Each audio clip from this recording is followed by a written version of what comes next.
Terima kasih Anda masih bersama kami. Bagi Anda yang baru saja bergabung, kami hadirkan kembali 3 berita utama hari ini. Kebakaran hebat melanda lereng Gunung Sumbing. Puluhan pendaki dievakuasi agar tidak terjebak dalam kobaran api.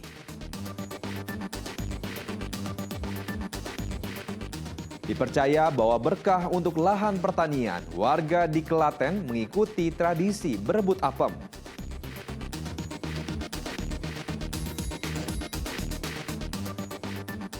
Para seniman dan dalang mendukung Ganjar Pranowo sebagai capres melalui wayang kolosal. Sementara para relawan Prabowo gelar Liga Rakyat untuk mensosialisasikan Prabowo.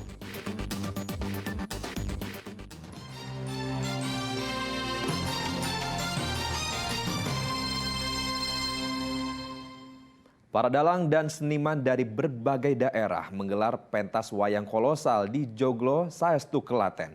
Pegelaran wayang untuk mendukung bakal calon presiden Ganjar Pranowo memenangkan Pilpres 2024. Ratusan dalang dan seniman dari berbagai wilayah berkumpul di Joglo, Saestu, Klaten. Mereka menggelar pentas wayang kolosal sebagai bentuk dukungan kepada bakal calon presiden Ganjar Pranowo yang juga hadir dalam pementasan ini. Sebelum menggelar pentas wayang, para relawan menyerahkan belangkon dan lukisan kepada Ganjar. Lakon yang ditampilkan bertema Gatot Kaca Wisuda dengan harapan Ganjar bisa memenangkan Pilpres 2024. Ya, jelas Mas Ganjar satu-satunya calon yang bisa merawat seni dan tradisi dan sebagai obor pepadang, obornya para pegiat seni dan dalang Indonesia. Gitu. Untuk lakon sendiri apa? Ini lakonnya Gatot Kaca Wisuda atau Wahyu Keprabon. Gimana? Itu mananya si Gatot Kaca yang sejak kecil digembleng di Kawah Condro Demuko. Gitu, jadi dijigur ke Kawah Condro Demuko dan akhirnya dan dewasanya beliau diangkat jadi raja di Pringgondani gitu. Di kesempatan yang sama, para seniman dan dalang meresmikan joglo milik salah satu warga yang dipersembahkan untuk pengembangan seni dan budaya. Krisna Agung melaporkan dari Klaten. Jika relawan Ganjar menggelar pentas wayang, pendukung baca pres Prabowo Subianto mengadakan kompetisi sepak bola di Solo. Kompetisi Liga Rakyat digelar untuk menyosialisasikan Prabowo agar menang pada pemilu 2024 mendatang.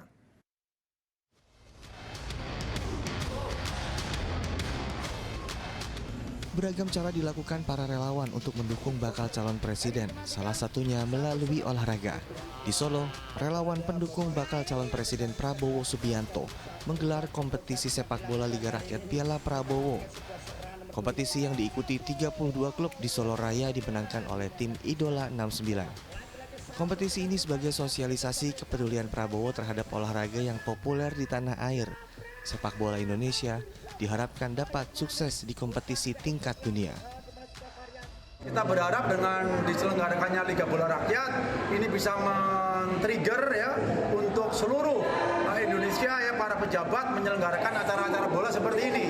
Sehingga kita berkeinginan Indonesia tumbuh animo bola di seluruh daerah ya pelosok ya sehingga ke depan kita akan tercipta cita-cita hebat yang handal untuk bisa masuk ke Piala Dunia kan? Dan beliau juga membuat klub akademi bola sekarang baru dibangun 7 lapangan bola yang ada di Bekasi ya.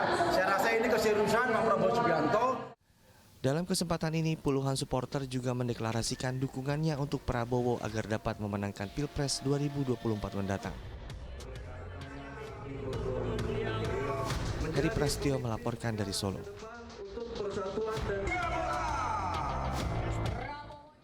Kader-kader Partai Demokrat di berbagai daerah menumpahkan kekecewaan dengan mencopot baliho bergambar Anies AHY. Tindakan ini dilakukan sebagai buntut diusungnya Ketua Umum PKB Muhaimin Iskandar sebagai bacawa pres pendamping Anies Baswedan.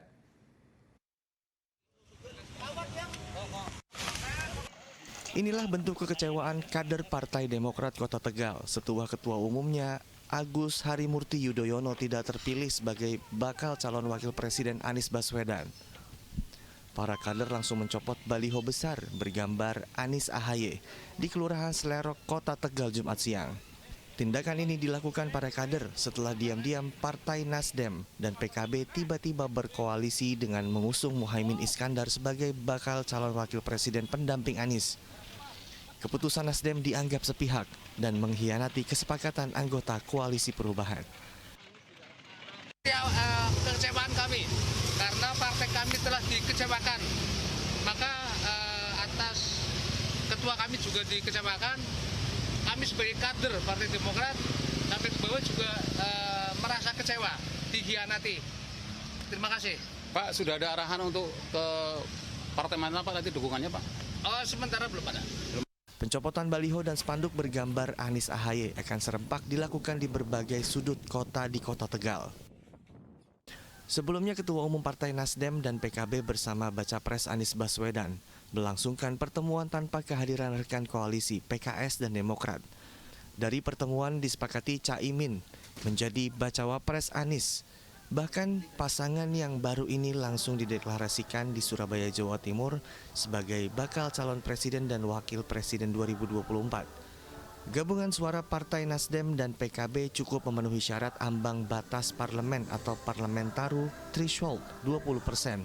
Sehingga tanpa PKS dan Demokrat pun pasangan ini bisa mengikuti kontestasi Pilpres 2024. Kuncoro Wijayanto melaporkan dari Kota Tegal. Beralih ke informasi selanjutnya, seorang pemuda di Pati berhasil melukis 7 wajah presiden. Menariknya, lukisan tersebut menggunakan huruf yang dirangkai dari nama desa yang ada di Indonesia dan dikerjakan selama 1 tahun.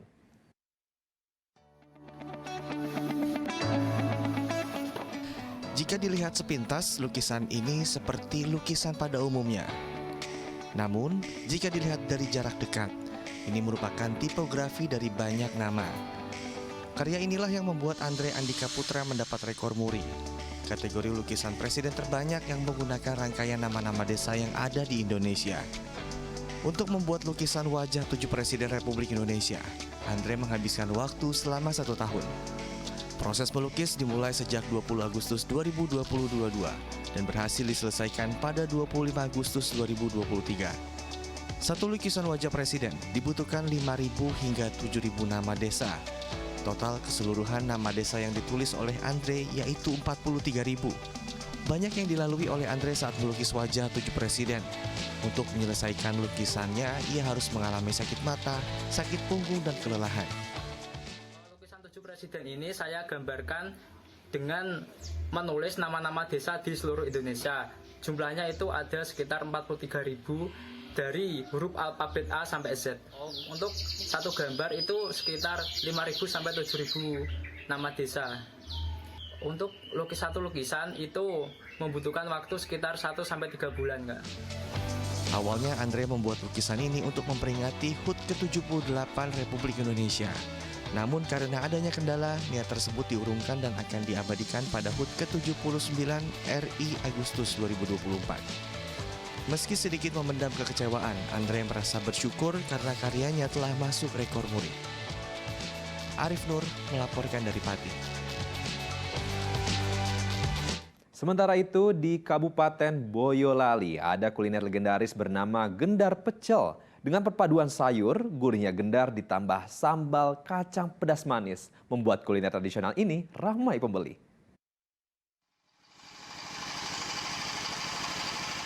Inilah warung kuliner tradisional di Kompleks Wisata Telatar, Desa Kebon Bimo, Boyolali. Meski sederhana, warung dengan menu utama pecel ini selalu ramai pembeli. Berbeda dengan pecel pada umumnya, di sini pecel dipadukan bersama dengan gendar.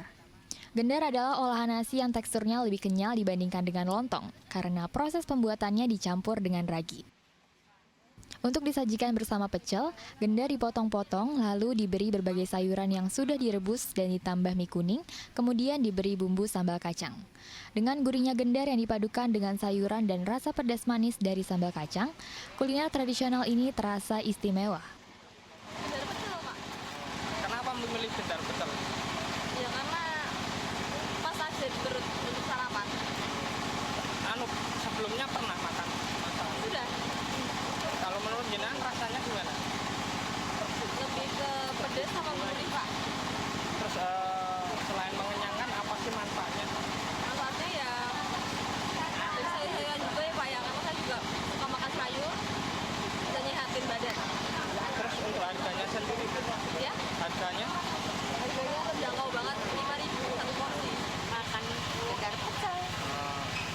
suka dengan makan.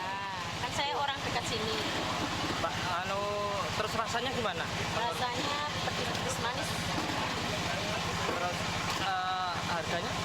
Belum, harganya ini nanti belum. Sekitar 6.000 gitu. Murah ya Bu ya? Iya. Kenapa pilih gendar pecel Bu? Ya, Kenapa pilih gendar pecel? karena banyak sayurannya. Sayurannya. Warung gendar pecel buka dari jam 8 pagi hingga sore. Dalam sehari, gendar pecel biasanya habis terjual sebanyak 40 porsi dan bisa juga terjual lebih banyak saat waktu libur. Harganya pun ramah di kantong, yakni satu porsi gendar pecel dijual dengan harga Rp5.000. Hidangannya itu apa namanya? Tenil, bayam, selada, sama cambah. Terus untuk yang lainnya? Mie sama gendarnya itu dari nasi, dikasih obat dan gendar pecel. Itu kalau dalam sehari itu habis berapa Mbak? Ya nggak pasti sih Pak. Kalau yang rame itu ya cuma Sabtu Minggu, weekend kurangnya ya habis sekitar 40 porsi lah. Ya. Kalau per porsinya harganya? Per porsinya murah kan cuma 5.000 udah komplit. Bagi Anda pecinta kuliner pedas, boleh mencoba gendar pecel ini. Ditambah harganya yang murah meriah, cocok dijadikan untuk pilihan jajanan di siang hari. Yulianto melaporkan dari Kabupaten Boyolali. Informasi tadi mengakhiri jumpa kita hari ini. Atas nama rekan yang bertugas, saya Mehdi Hairi mengucapkan terima kasih atas kebersamaan Anda. Selamat beraktivitas dan sampai jumpa.